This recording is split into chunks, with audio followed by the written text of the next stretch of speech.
The Islamic University in Uganda is set to conduct its 39th Guild presidential elections virtually on Saturday, May 2nd, following a candidates debate held on Wednesday, April 29th. Students are expected to vote for key leadership positions, including Guild President and Lady Vice President. The presidential race has attracted two contenders, Kaale Muhammud, a third-year law student, and Lwanga Muhammad from the Faculty of Education. So I urge you colleagues to vote for change. Leadership is responsibility. Leadership means serving. In the Lady Vice Presidential race, students who choose between Nabuzaale Adiya, a secondary education student, and Achemusto Amina, also from the Faculty of Education. At first, we had 3 candidates. Now, these candidates were actually supposed to go in for Shura. Now, after Shura, only 2 candidates were able to actually get out of Shura.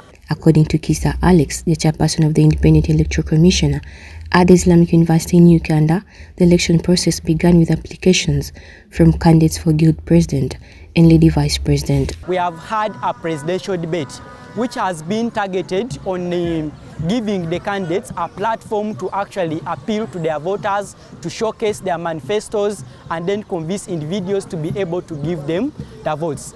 After the Shura process, only 2 candidates remained for each position to contest in the final race. He says a presidential debate was held on 29th April to give candidates a chance to present their manifestos and convince voters.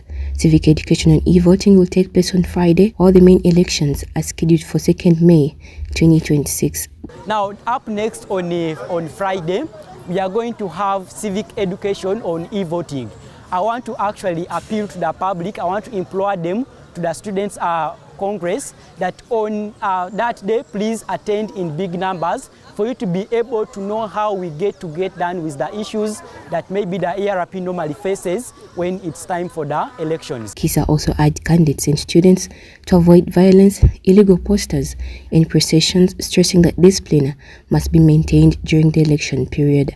Speaking during his campaign, presidential aspirant Kaale Muhammud called for reforms in academic affairs, student welfare, and university policies. He pledged to advocate for fair policies that reflect students' interests and promised to strengthen student representation and leadership if elected into office. We are voting a vote for change. Why a change? A change in the academic affairs, a change in the welfare, a change on the hard policies which are against students' interests, a change for fair policies which fit with the students. Meanwhile, Nabuzaale Adiya, a secondary education student pursuing science education with biology and computer studies, is contesting for Lady Vice President at the Islamic University in Uganda to represent and empower female students. With leadership experience from UNSA in high school and at district level in Mbale, she promises to make the Lady Vice office more active and visible. As a Lady Vice, if elected, which I believe I will be a Lady Vice who is not just there for purposes of the status and title, but a leader who is on ground, who engages the female students, such that they feel that they have a female representative on the IUIU government. Achemusto Amina says that if elected as Lady Vice President, she will focus on improving hygiene and sanitation for female students, ensuring cleaner and safer hostel and campus facilities.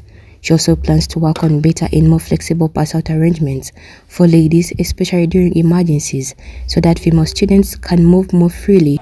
We are finding it hard to move outside campus simply because maybe of the time that we request for the pass out. So if given the power to be the Lady Vice President of the Islamic University in Uganda, I will request the school administration to give me the power of also approving the pass outs. She adds that her leadership will prioritize the welfare, security, and comfort of all female students on campus. Parliamentary elections for faculty and hall representatives are scheduled to take place on Sunday, May 3rd, 2026.